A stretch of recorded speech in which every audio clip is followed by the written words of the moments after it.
اللہ کے رسول صلی اللہ علیہ وسلم کی پوری زندگی اللہ تبارک و تعالیٰ کی محبت سے بھری ہوئی ہے۔ اللہ کے رسول صلی اللہ علیہ وسلم جب طائف والوں کو دین کی دعوت دینے کے لیے گئے، انہوں نے طائف والوں کو دین کی دعوت پیش کی، توحید کی طرف بلایا، شرک سے روکا۔ طائف والوں نے اللہ کے رسول صلی اللہ علیہ وسلم کو پیغام کو ٹھکرا دیا، اور نہ صرف ٹھکرایا بلکہ آپ کا مذاق اڑایا، آپ کو گالی دی، آپ کی رسوائی کی، اور رسوائی کر کے ذلیل و خوار کر کے وہاں سے نکال دیا۔ اور صرف نکالا ہی نہیں بلکہ اپنی قوم کے، اپنے علاقے کے گنڈوں اور بدماشوں کو پیچھے لگا دیا، بچوں کو پیچھے لگا دیا کہ اس کو جا کر کے پتھروں سے مارو۔ تو انہوں نے اتنا پتھر مارے، اللہ کے رسول صلی اللہ علیہ وسلم زخم سے لہو لہان ہو گئے، خون آپ کے جسم سے بہہ بہہ کر آپ کے جوتوں میں جا کر کے جم گئے۔ اللہ تعالیٰ کی محبت میں آپ اتنے چوٹ کھا رہے تھے، اور جب آدھے راستے میں آ کر پہنچتے ہیں، وہاں پر ایک انگور کا باغ، وہاں پر اللہ کے رسول صلی اللہ علیہ وسلم بیٹھ جاتے ہیں اور ایک دیوار سے ٹیک لگاتے ہیں۔ جب تھوڑا سا آرام ہوتا ہے تو فرماتے ہیں کہ اے اللہ رب العالمین، اگر مجھ پر تیرا غضب نہیں ہے تو مجھے اس تکلیف کی ذرہ برابر بھی کوئی پرواہ نہیں ہے، میں صرف تیری رضامندی چاہتا ہوں،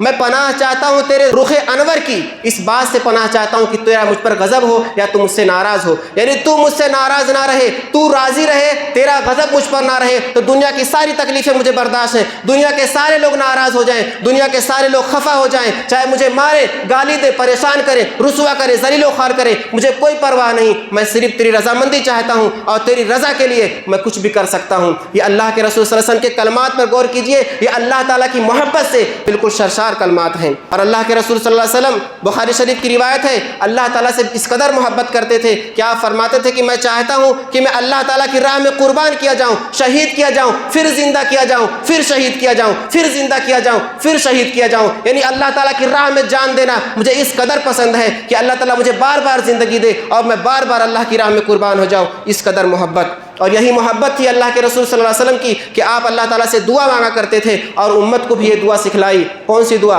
اللہم انی اسألک لذۃ النظر الی وجہک والشوق الی لقائک من غیر ضراء مضرۃ ولا فتنۃ مضلہ، کہ اے اللہ رب العالمین، میں تجھ سے سوال کرتا ہوں، تیرے چہرے کی دیدار کی لذت کا سوال کرتا ہوں کہ تو مجھے اپنے چہرے کی دیدار کی جو لذت ہے وہ لذت عطا کر دے، اور تجھ سے ملاقات کا جو شوق ہے اس شوق کا میں سوال کرتا ہوں کہ میرے دل میں اپنے ملاقات کا شوق پیدا کر دے، بغیر کسی تکلیف کے، بغیر کسی فتنے کی رکاوٹ کے، یعنی کوئی رکاوٹ میری زندگی میں نہ آئے اور کوئی تکلیف مجھے اس چیز سے روک نہ سکے، اور تیری محبت مجھے حاصل ہو جائے، تیرے چہرے کا دیدار مجھے حاصل ہو جائے۔ یہ اللہ کے رسول صلی اللہ علیہ وسلم کی محبت۔ اور آخری زندگی میں جب وفات کا وقت آیا تب اللہ کے رسول صلی اللہ علیہ وسلم نے فرمایا، تم میں سے سبوں کے احسانات کا بدلہ میں نے چکا دیا ہے، صرف ابو بکر صدیق رضی اللہ تعالیٰ عنہ ایسے ہیں جن کے مجھ پر بے شمار احسانات ہیں۔ اگر اللہ رب العالمین نے مجھے اپنا خلیل نہ بنایا ہوتا تو میں خلیل ابو بکر صدیق کو بناتا، یعنی اللہ تعالیٰ نے مجھے خلیل بنا لیا، مجھے اپنا جگری دوست بنا لیا، اس لیے میں اس محبت میں کسی اور کو شریک نہیں کر سکتا۔